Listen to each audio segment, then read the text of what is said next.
Good morning, dear students. Welcome back. Today we will start syllabus of Unit Test 2.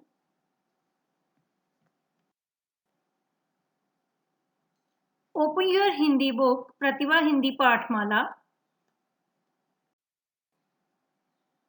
Chapter number 8, मेहनत की कमाई।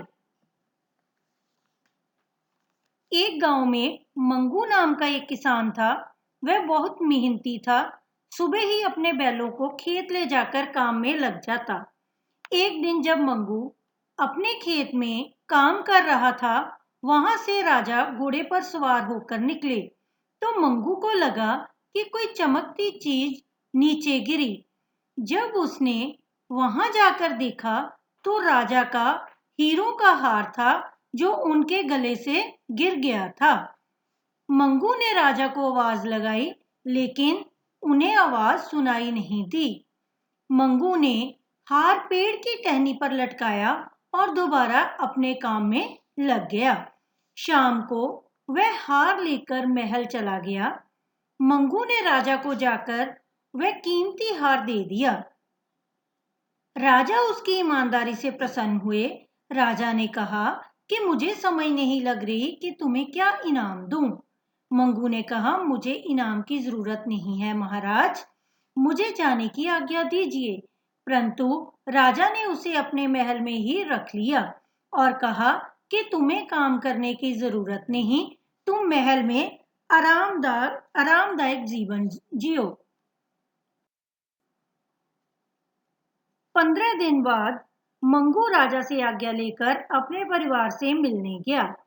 कई दिनों तक जब वह महल ना लौटा तो राजा के सिपाही उसे लेने आए।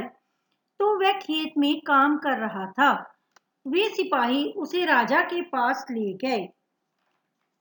मंगू हाथ जोड़कर राजा से बोला, मैं आपका एहसानमंद हूं कि आपने मुझे शानो शौकत से रहने का सुख दिया। परंतु जो सुख मुझे खेत में मेहनत करके मिलता है, वह बेकार रहकर नहीं मिलता।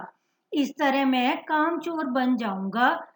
इसलिए मुझे माफ कर दीजिए और घर जाने की आज्ञा दीजिए। राजा उसकी बात से खुश हुए और उसे उपहार के रूप में अपना कीमती कंगन दिया।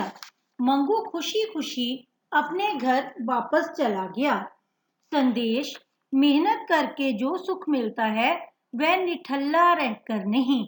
इसका भाव ये है कि जब हम मेहनत करके कुछ कमाते हैं, अपना ईमानदारी से जीवन जीते हैं, उसमें हमें बहुत सुख की प्राप्ति होती है।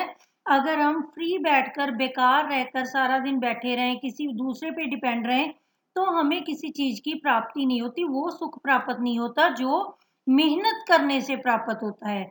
इसलिए हमें अपने जीवन में मेहनत करके ईमानदारी से अपनी जिंदगी को जीना है। शब्द अर्थ: मेहनती, परिश्रमी, वस्तु, चीज, निठल्ला, बेकार, एहसानमंद, किए गए उपकार को मानने वाला, आदेश, हुक्म या आज्ञा, तोहफा, उपहार, क्षमा, माफी, रफ्तार, गति, ठाठ बाट, शान शौकत, नम्रता, नम्र होने का भाव, अमूल्य, जिसकी कोई कीमत ना हो। बेटा पेज नंबर 49 पे एक क्वेश्चन है, सोचिए और बताइए। मंगू इस हार का क्या करेगा? इसकी राइट ऑप्शन है राजा के महल ले जाएगा। उसके बाद है अब नेक्स्ट पेज 50। अब राजा मंगू के साथ क्या करेंगे? ऑप्शन इज उपहार देंगे, उसे उपहार देंगे।